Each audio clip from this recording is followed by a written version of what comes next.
Bonsoir à tous et merci de suivre le 20h de la télévision du Burkina. Voici les titres. 2016, année particulièrement chaude au Burkina. Selon les services météorologiques, le mercure est rarement monté aussi haut. Les raisons de cette canicule dans ce journal. L'axe Taipei-Ouaga se porte à merveille. La coopération entre la Chine, Taïwan et le Burkina a permis au pays des hommes intègres de réaliser de nombreuses infrastructures socio-éducatives et à l'île de Formose d'avoir un soutien pour son intégration dans le concert des nations. Le bilan de la coopération bilatérale dans un instant. Et puis le président français plaide pour une plus grande implication de la communauté internationale dans la lutte contre Boko Haram. Un appel lancé lors du sommet international sur la sécurité tenu hier à Abuja, au Nigeria. Le Premier ministre Paul Kaba-Thiéba se rend demain en Chine, Taïwan. La République de Chine, Taïwan et le Burkina entretiennent des relations d'amitié et de coopération depuis 1994. Sur le terrain, cette coopération a permis au Burkina de booster des secteurs clés de son développement, notamment l'éducation, la formation professionnelle, l'agriculture ou encore la santé. Retour sur les grands axes de coopération entre Taipei et Ouagadougou avec Arthur Ouedraogo et Abdelaziz Yagibou. Cette fluidité de la circulation dans sa partie est, Ouagadougou la doit à la vitalité des relations d'amitié entre le Burkina et la République de Chine, encore appelée Taïwan. Cet État d'Asie de l'Est a dû débloquer sous forme de prêt une somme de 12 milliards de francs CFA pour la construction de cet échangeur. C'est un acquis parmi tant d'autres au compte de la coopération taïwano-burkinabé. La coopération avec la Chine-Taïwan a débuté en 1961 et cette coopération s'est interrompue en 1973 et elle a repris en 1994. Dès 1995, il est mis en place une commission mixte de coopération. Donc c'est une rencontre de haut niveau politique, accompagnée des techniciens. Voilà, qui essaie de faire l'état des lieux de la coopération. Et depuis lors, les échanges de visites se multiplient entre chefs d'État et officiels des deux pays. Sur l'échiquier international, le Burkina se positionne comme un fidèle soutien de Taïwan dans son combat pour sa réintégration à l'ONU et à ses agences spécialisées. En retour, le Burkina, dans sa quête de consolidation de sa démocratie, bénéficie de l'accompagnement de son partenaire. Un soutien qui se traduit par des apports financiers à l'organisation d'élections démocratiques, mais aussi au bon fonctionnement des institutions républicaines comme l'Assemblée nationale. À titre illustratif, l'hôtel des députés qui accueille actuellement le Parlement a été financé à hauteur de près de 600 millions de francs CFA par Taïwan. Mieux, ce dragon d'Asie de l'Est se dit davantage déterminé à accompagner le Burkina dans sa dynamique de renouveau démocratique amorcée au lendemain de l'insurrection populaire. On va discuter avec le gouvernement burkinabé les nouveaux projets qu'ils croyaient que c'est prioritaire. Si notre budget peut le contenir, on va le faire. Sur le front de la sécurisation du territoire, la République de Chine est l'un des soutiens sûrs du Burkina. À travers des dons d'équipements divers, le pays apporte un coup de pouce significatif aux efforts de renforcement des capacités opérationnelles des forces de sécurité et de défense. Une vingtaine d'années après le rétablissement des relations bilatérales entre le Burkina et la Chine-Taïwan, le bilan est des plus satisfaisants au dire des techniciens burkinabés du domaine de la coopération. Ils en veulent pour preuve les nombreux acquis enregistrés au plan socio-économique par le Burkina durant tout ce parcours. L'agriculture, la pêche, l'hydraulique, l'éducation, la santé, l'environnement, la culture, l'énergie, l'emploi, la formation professionnelle, les transports et le désenclavement sont autant de secteurs transversaux qui bénéficient de l'appui aussi bien technique que financier de Taïwan. Le constat est éloquent avec à l'actif de ce pays ami du Burkina l'octroi de plusieurs bourses d'études, la construction et l'équipement d'infrastructures socio-économiques. Lorsqu'on prend déjà les commissions mixtes de coopération de 1995 à 2014, la Chine-Taïwan a déjà injecté plus de 250 milliards de francs CFA donc dans la réalisation des projets et programmes de développement.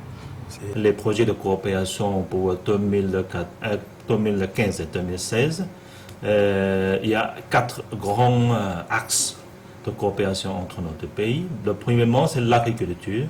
c'est plutôt le projet de du riz pluvial. Deuxièmement, c'est l'assistance technique médicale. Troisième, c'est la formation professionnelle. Le quatrième, c'est l'énergie renouvelable et une norme pour l'Afrique. Conformément à une disposition juridique commune, Taïwan et Burkina entretiennent des échanges commerciaux basés sur le principe du respect et des avantages mutuels. Les industriels et consommateurs taïwanais sont intéressés par certains produits burkinabés comme le sésame et le beurre de karité. En référence aux opportunités qu'offrent les deux pays, des hommes d'affaires de Taïwan s'associent à ceux du Burkina pour développer des filières porteuses. La vitalité de ces échanges commerciaux est manifeste sur le marché burkinabé où s'imposent divers produits made in Taïwan. Du reste, cette coopération bilatérale bute des fois sur des difficultés liées au déblocage de certains financements accordés par Taïwan. Points de blocage qui seront certainement discutés lors de la visite du Premier ministre Paul Kabatiba à Taipei, prévue du 16 au 23 mai 2016. Un vent violent et une grande pluie ont provoqué d'importants dégâts ce vendredi dans la ville de Fada. Des maisons endommagées et des arbres déracinés, c'est le constat que l'on pouvait faire après la pluie et le vent. Le constat, justement, avec Alassane Kendrebego et Lambert Souma. Une forte pluie accompagnée de grêle de vent violent. La scène se déroule à Fadangourma. Nous sommes vendredi soir. Au secteur 3 de la ville, c'est le désarroi pour ce mécanicien. La pluie a causé d'énormes dégâts. Vraiment, c'est de la catastrophe. C'est du jamais vu. On était assis ensemble ici. À un moment donné, ça a commencé à détoler un peu. Ah, nous tous, on était debout en train de regarder le mouvement. Ça a décortiqué les tôles. Bon, tout est noyé. Puis tout est mouillé. À la maison, il y a des pièces qui sont mouillées. Bon, il a tout enlevé les tôles. À quelques mètres de là, cette maison d'habitation a aussi subi la furie du vent. On ne savait pas comment on allait sortir. Elle a son nouveau-né dans sa main. Moi aussi, je tenais mon enfant dans mes bras. Nous sommes obligés de fuir pour sortir au dehors. On va demander à notre parent, à la maman là, pour se berger là-bas la nuit là, pour dormir un peu. D'ici demain, on va voir comment on va faire. Au cours de la nuit, le ciel ouvre une fois de plus ses vannes, laissant tomber la pluie. Au petit matin, les dégâts sont importants. Au CHR et aux alentours, que d'arbres déracinés, des boutiques détruites et des maisons d'habitation endommagées. Le président de la délégation spéciale et ses services compétents étaient sur les lieux pour évaluer la situation. Ce samedi matin, l'on enregistrait un blessé grave qui était pris en charge au bloc opératoire et quelques blessés légers. Aucune perte en vie humaine n'a été enregistrée. On reste dans le domaine climatique pour parler des pics de chaleur observés cette année. Chaque jour, le mercure monte et de nombreux citoyens le supportent difficilement. Les services météorologiques l'attestent. 2016 est une année particulièrement chaude et la canicule devrait perdurer jusqu'au mois de juillet. Des explications avec Moussa Ouedraogo et Jean-Emmanuel Ouedraogo. 2016, une année exceptionnellement chaude au Burkina Faso. C'est l'une des rares vérités qui font l'unanimité actuellement dans les rues de la capitale. Il fait très chaud par rapport à l'année passée. Il fait très chaud. Avec les coupures là en plus. Franchement, on a chaud. On ne sait même pas où mettre la tête. Très chaud. Très chaud. Je ne sais pas s'il y a quelque chose d'autre ou bien, bon, je ne sais pas comment expliquer, mais très chaud. Effectivement, je trouve qu'il fait très chaud ces temps-ci. Parce que je vois que pas mal de mes connaissances, des vieilles personnes qui en souffrent, et d'autres même ont déjà eu à trépasser. Donc, pour moi, il fait très chaud, il fait excessivement chaud. Ce que les citoyens ressentent au quotidien, les données météo le confirment. Des records de température ont même été battus cette année. Dans l'ensemble, pour le mois de mars à avril, il a fait plus chaud que d'habitude. Donc, comparé à l'année passée, à l'exception de Ouagadougou, les autres stations ont montré quand même des températures assez élevées. Actuellement, les températures sont mesurées dans un total de 14 stations. Et dans toutes ces stations, les stations qui ont battu le record cette année, c'est la station de Dori Dans le Sahel, la station de Dédougou. 47,5 degrés à l'ombre enregistré le 13 avril dernier à Dori. Le record national précédent, qui était de 46,4 degrés, enregistré en 2001 dans la même ville, est pulvérisé. À Ouagadougou, l'on n'a pas atteint ces extrêmes. 43,2 degrés, c'est la plus forte température relevée le 16 avril dernier. Mais une précision importante, ces températures sont enregistrées sous abri. Rien à voir avec ce que l'on appelle la température ressentie. Pour le cas de Ouagadougou, il faut dire que en fait, la sensation de chaleur n'est pas seulement liée à la température. Il faut aussi l'associer à d'autres paramètres tels que l'humidité. Et comme actuellement on est en début de saison pluvieuse, il y a la pénétration de la mousson qui effectivement contribue à l'augmentation de l'humidité. Et il y a aussi le vent. Donc quand vous êtes dans un endroit où le vent est relativement faible, avec un taux d'humidité élevé, même 27 degrés, vous souffrez. À ces facteurs, il faut ajouter l'urbanisation qui accentue davantage la chaleur ressentie. Et mauvaise nouvelle, la fin du calvaire n'est pas pour bientôt. Il y a une forte probabilité pour que ces fortes températures-là continuent jusqu'au mois de juillet. Donc les prévisions du mois de mai, juin, juillet, pour la plupart des modèles, notamment les modèles américains, montrent effectivement qu'il y a une forte probabilité pour qu'il y ait des anomalies positives, ce qui veut dire une hausse des températures par rapport à la normale. Les Burkinabés sont donc prévenus, il faut se préparer psychologiquement et prendre son mal en patience. Les longues journées de canicule vont se poursuivre. Les coupures d'eau et les délestages sont fréquents en cette période de canicule, une situation qui bouleverse les habitudes des populations, surtout dans les quartiers périphériques de la ville de Ouagadougou, où il est difficile d'avoir de l'eau pour les tâches domestiques. Les délestages touchent également plusieurs secteurs d'activité, comme nous disent Isaka Ouedraogo et Zalissa Sanfo.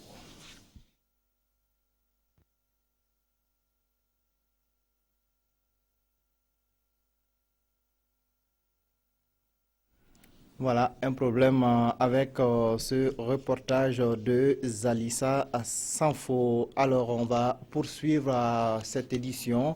Face donc au déficit énergétique, le gouvernement invite les industriels et les hôteliers à faire des économies d'énergie et à aller vers la mixité des sources énergétiques.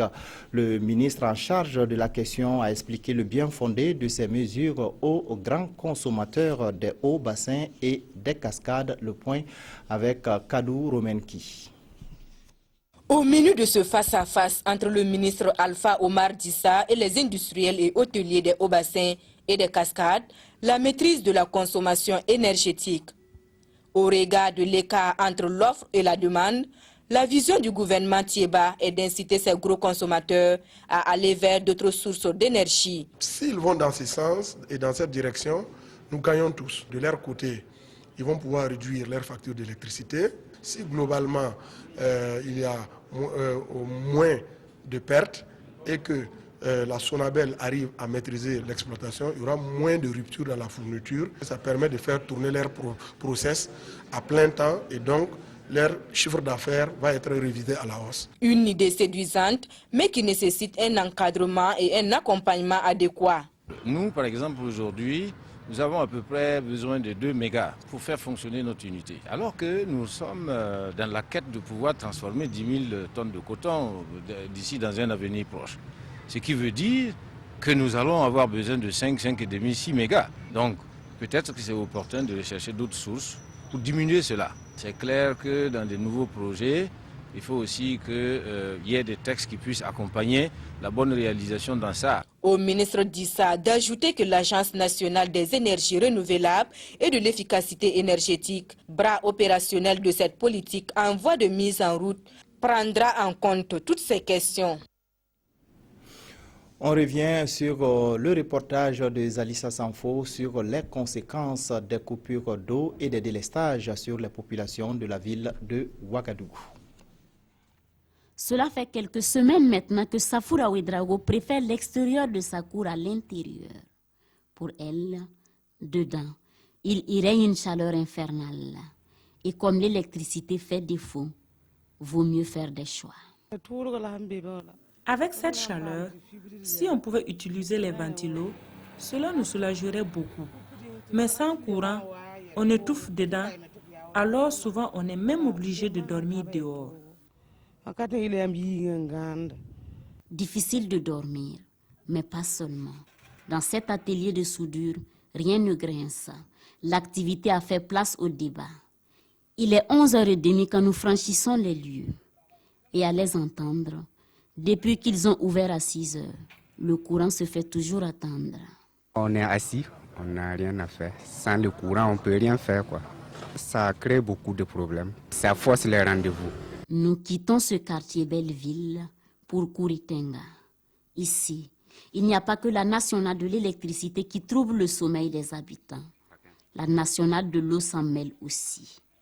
Dans ce quartier, pour avoir de l'eau, il faut dire adieu au sommeil profond et à la grasse matinée. Le rendez-vous avec l'eau, c'est de 1h à 4h du matin. Et même là, la pression ne permet pas d'avoir de grandes quantités, nous confient les habitants. Madame Yura Thérèse est restauratrice, mais faute d'eau, elle ne vend plus. Souvent, on peut faire une semaine ou deux sans eau. On est obligé de demander de l'aide à nos époux pour qu'ils nous amènent l'eau d'ailleurs. C'est juste pour les activités domestiques. Je vendais de la nourriture. Maintenant, c'est impossible. Le chômage guette aussi Lassina Koulibaly, lui qui est gérant de ce robinet. Normalement, cette période de chaleur devrait être sa traite.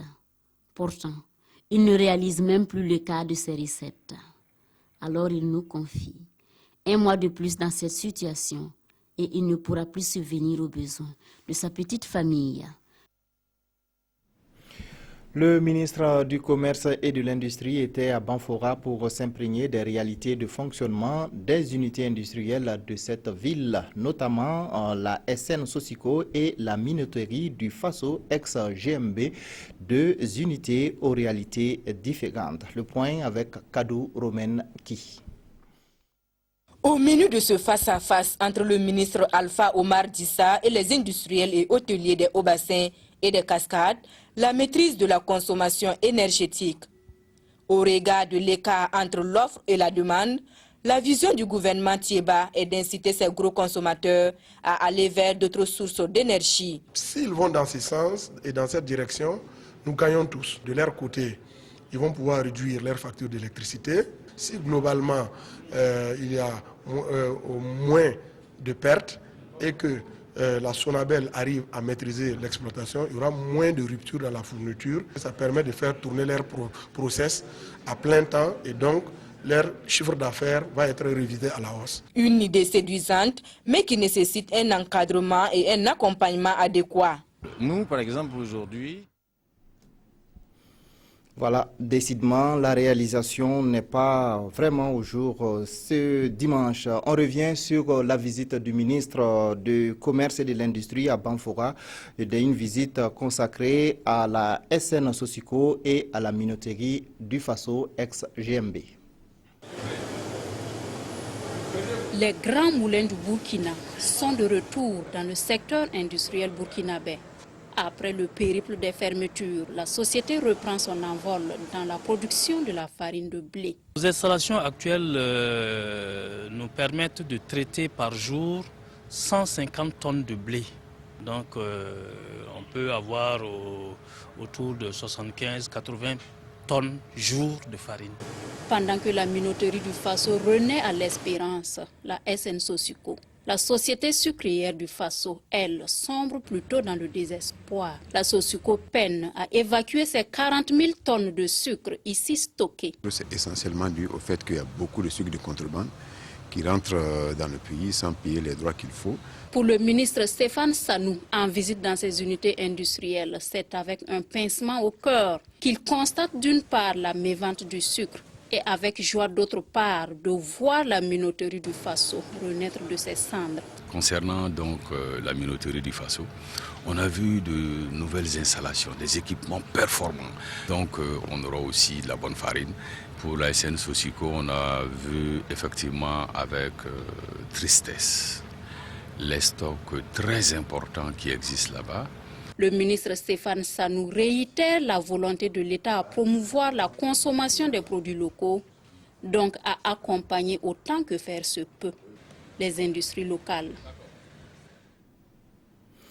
Le premier salon pour le développement du secteur informel de la province du Houé s'est tenu hier dans la ville de Sia. L'ambition des organisateurs est de créer un cadre de réflexion sur les mécanismes de soutien et de financement de ce secteur. Lamine Karantao et Moumouni Barou. Selon l'Institut national des statistiques et du développement, le secteur informel emploie plus de 70% de la population jeune urbaine et seulement avec une contribution modeste de 1% dans l'assiette fiscale au niveau du pays. Il y a donc lieu de structurer ce secteur pour que les acteurs concernés évoluent progressivement vers la création des entreprises fiables. Nous voulons tirer l'attention des autorités vers ce secteur à nous accompagner en termes d'appui financier et de formation. Nous ne voulons plus nous éterniser dans l'économie informelle, nous voulons progressivement muter vers les formels. L'accompagnement de ce secteur est pris au sérieux par les plus hautes autorités du pays et cela se traduira bientôt par des actes concrets selon les différentes déclarations. Nous allons voter des lois pour accompagner les bonnes initiatives et ça sera de bonnes lois pour pouvoir les accompagner. Et nous souhaitons vivement que ce secteur qui contribue pour à peine 1% dans l'assiette fiscale au niveau du pays puisse vraiment émerger. Le président de l'Assemblée, via donc son représentant, a dit que le soutien sera sans calcul. Et nous aussi, nous avons dit que notre appui sera aussi constant. Donc c'est pour dire que c'est une initiative louable qu'il convient effectivement de pérenniser. L'association Jeunesse pour le développement du secteur informel dans le Houé a profité de l'occasion pour récompenser des personnalités ou des structures qui apportent un soutien à la structure pour le développement socio-économique du Burkina Faso. Opération de salubrité au grand marché de Bobo-Dioulasso. L'initiative est de l'association des commerçants de la ville de Bobo-Dioulasso qui a ainsi décidé d'assainir son cadre de travail. Le point avec Martin Zerbo, Siriki Milogo et Ahadi Sandamba. Munis de pioches, de balais et de râteaux, ces commerçants du marché central de Bobo-Dioulasso assainissent leur cadre de travail. Une manière pour ces acteurs du secteur informel de faciliter l'évacuation des sachets solides et liquides du marché avec l'installation de la saison des pluies. C'est de commencer avec l'ensemble des acteurs du marché que nous avons voulu faire ça pour éviter qu'il y ait des inondations lorsqu'il y a des fortes pluies et également aussi débarrasser les sous-toitures des déchets solides pour éviter qu'il y ait des courts-circuits. Cette activité est l'œuvre du collectif des associations des commerçants du marché central de Bobo-Dioulasso avec l'appui de la structure de gestion des marchés. Une action de plus pour mieux assainir ce poumon de la capitale économique. Tous les soirs, le marché est nettoyé. Pour dire que la population qui tourne autour de 15 000 personnes par jour, forcément, il y aura beaucoup de déchets. Donc, on fait un nettoyage quotidien. N'empêche qu'on ne peut pas tout faire. C'est pour cela, à l'initiative des commerçants, nous avons voulu lancer cette deuxième édition pour rendre le cadre des commerçants sain, au grand bonheur de tous les usagers qui vont fréquenter ce site-là. Les initiateurs entendent poursuivre leurs actions.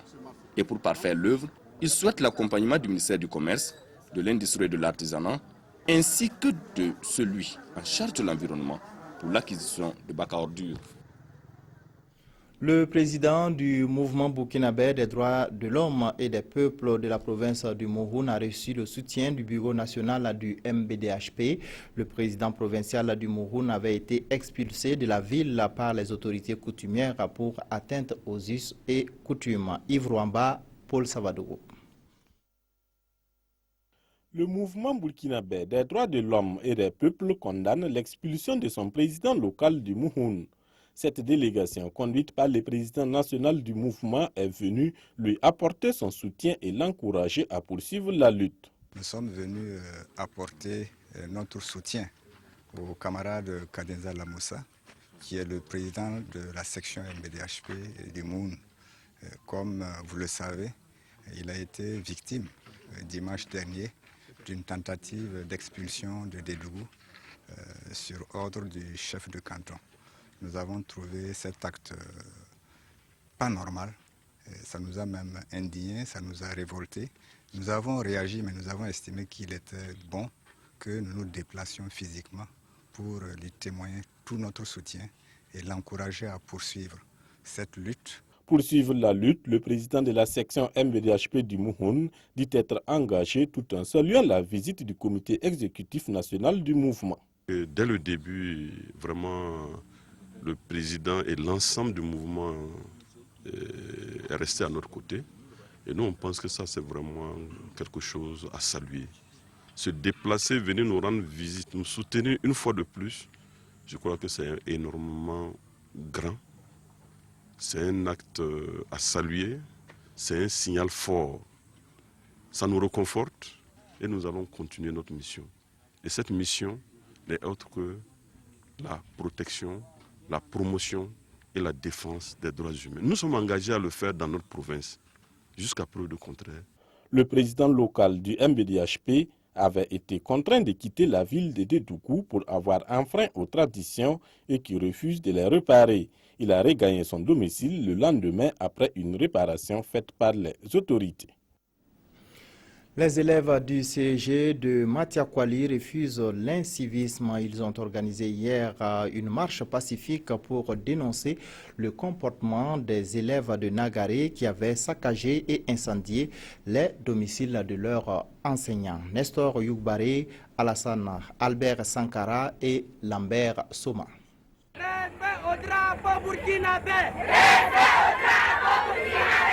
C'est un circuit long d'1,5 km que les élèves du CEG Yenkwali de Matiakwali ont parcouru pour dénoncer les violences que certains professeurs ont subies dans la Tapwa de l'Yatenga.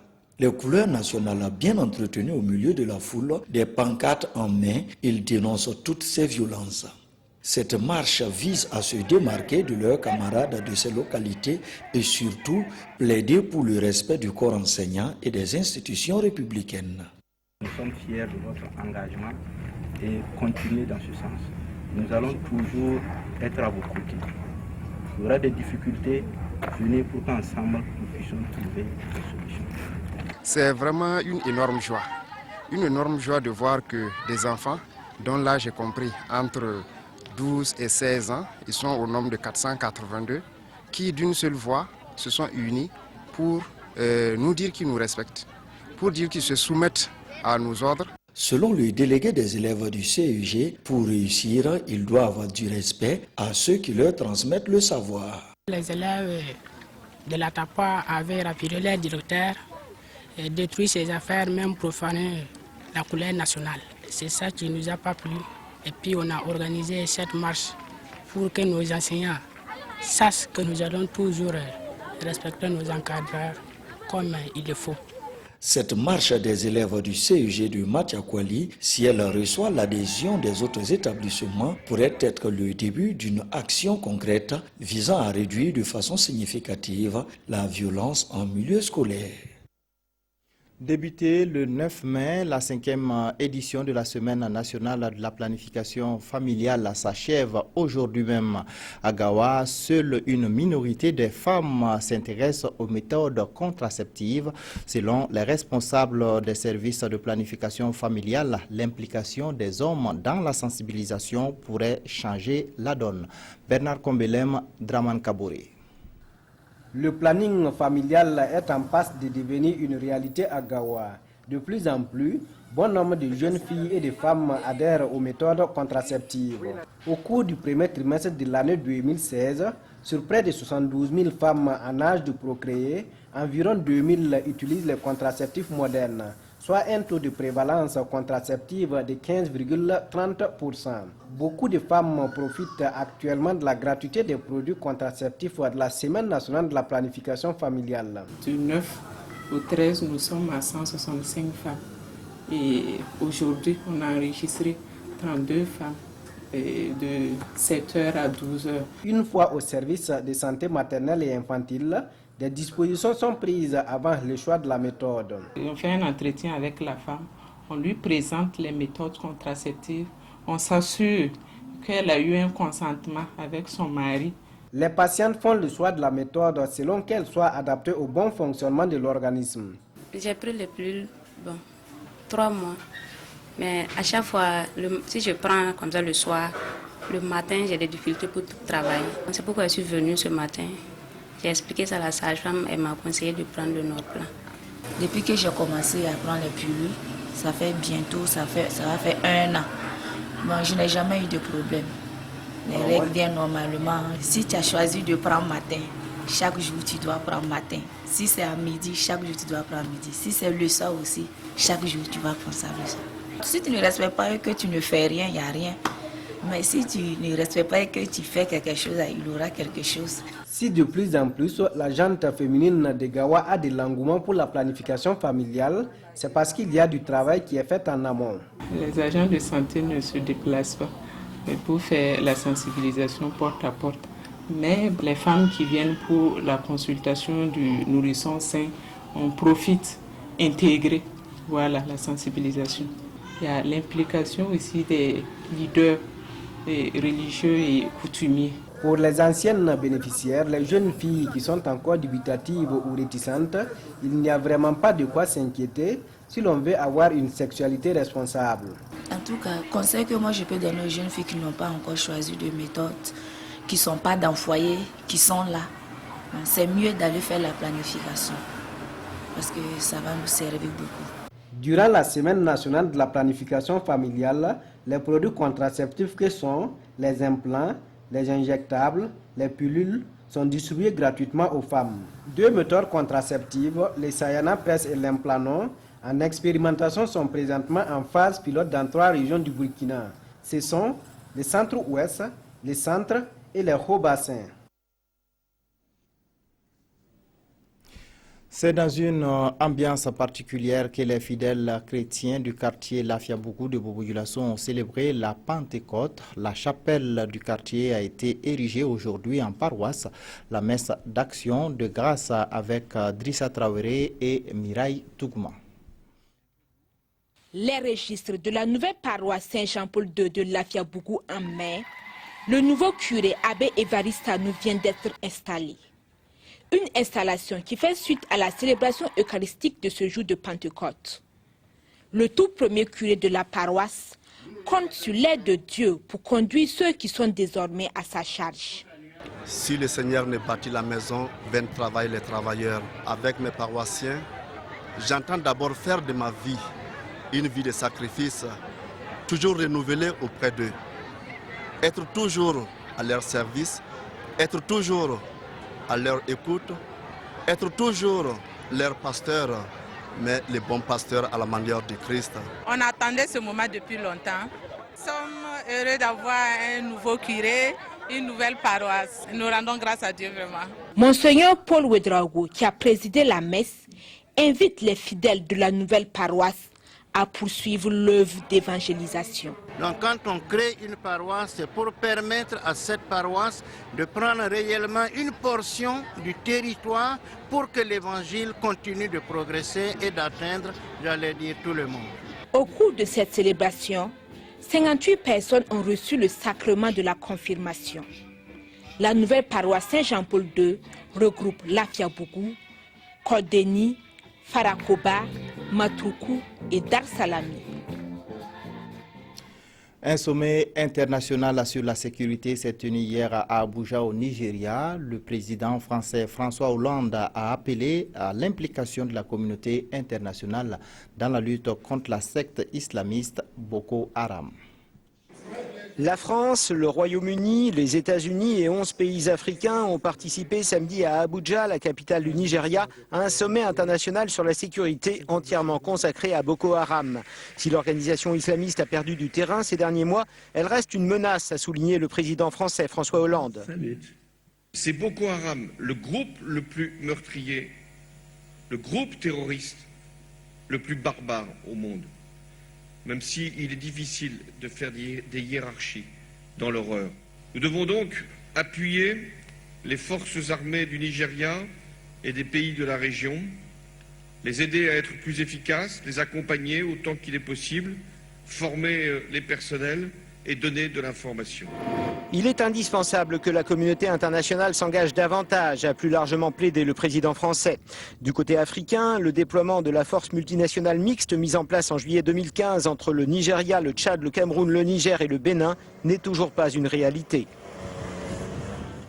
Actualité sportive à présent et comme chaque dimanche, nous recevons le service des sports pour des informations sportives.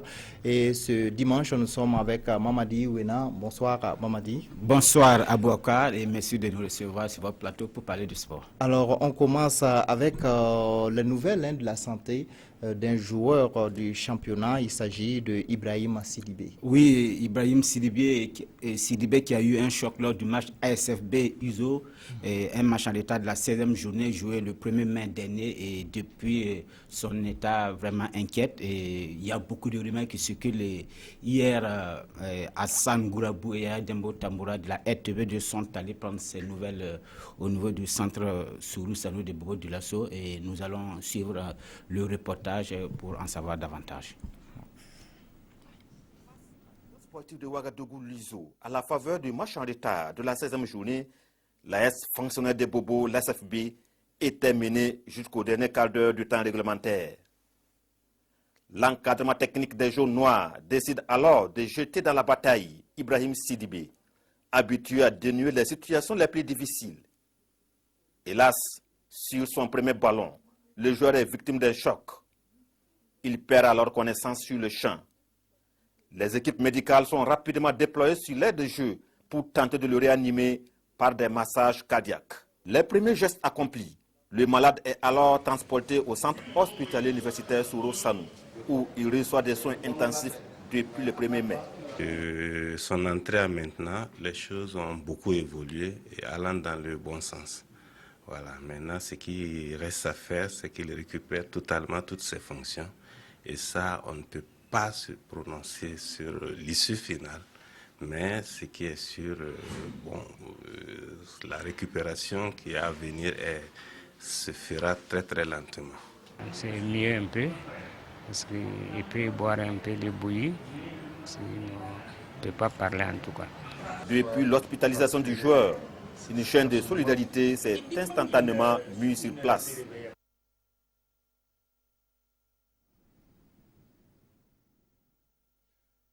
Voilà, alors tous nos souhaits de prompt rétablissement accompagnent donc ce jeune footballeur.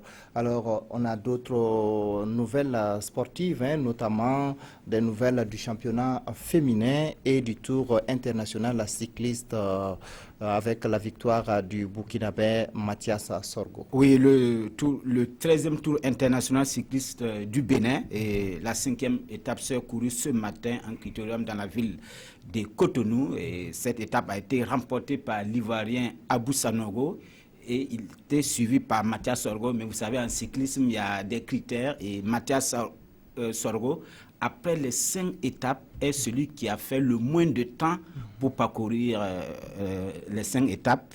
Et ce qui fait qu'il remporte le maillot jaune, qui est le maillot du vainqueur du tour. Et on l'appelle aussi le maillot jaune au classement au temps. Et les Burkinabés se sont illustrés aussi au niveau du sprint intermédiaire. Souvent, il y a des bonifications qu'on donne à certaines parties de la course dans une étape. Et ça s'appelle le sprint intermédiaire. Et les Burkinabés aussi ont remporté le maillot des sprints intermédiaires avec Abdoulaye Wamba. Et le deuxième même était celui qui l'a suivi dans ce classement, est Amirou Yamouego et Mathias Sorgo. Il remporte ainsi sa 2e victoire sur le Tour du Bénin après celle de l'année dernière. Et Mathias Sorgo, qui a le vent pour qui est le cycliste burkinabé le plus en forme, qui a aussi remporté le Tour du Togo cette année. Et bon, pour finir avec ce Tour du Bénin, le Nigeria est la meilleure équipe au classement et le Burkina est 2e et la Côte d'Ivoire 3e. Maintenant, nous allons revenir au football féminin. Le football féminin, il n'y a pas que le football des hommes, il y a le football féminin, parce que ce week-end, la D1 au niveau des hommes ne s'est pas jouée parce que les habits de la D1 étaient en formation. Et nous avons réussi à glaner des résultats du football féminin. L'USFA, en dame, le football féminin, a battu les Tigresses de Bobo Dioulasso par 3 buts à 1. 3 buts à 1 également entre les Lions du Houé et qui ont battu Princesse du Cadeau 3-1, je le disais tantôt. Et à Wayugia, Gazelle Naba Kango a battu Étincelle 2-0. Et les Reines de Wayugia et Danta AC de Dédougou ont fait match nul, mais ce match n'est pas allé à son terme. Un but partout, le match a été arrêté pour des comportements antisportifs et n'est pas allé à son terme. Mais l'information à savoir est que l'USFA, parce qu'il reste une journée, on a une journée de la fin du championnat féminin, on a joué la 13e journée, la 14e journée va se jouer le week-end prochain. L'USFA est déjà championne avec 36 points. Elle est suivie des Princesses 26 points et des Lions de Oué aussi qui ont également 26 points. Ok, merci à vous Mamadi Wina pour toutes ces informations sportives. Des détails seront certainement donnés aux téléspectateurs demain dans le magazine des sports. Mesdames et messieurs, ainsi s'achève cette édition. Merci de l'avoir suivi. Toute l'équipe de réalisation de cette semaine se joint à moi pour vous dire merci de votre fidélité. Restez en compagnie des programmes de la chaîne nationale.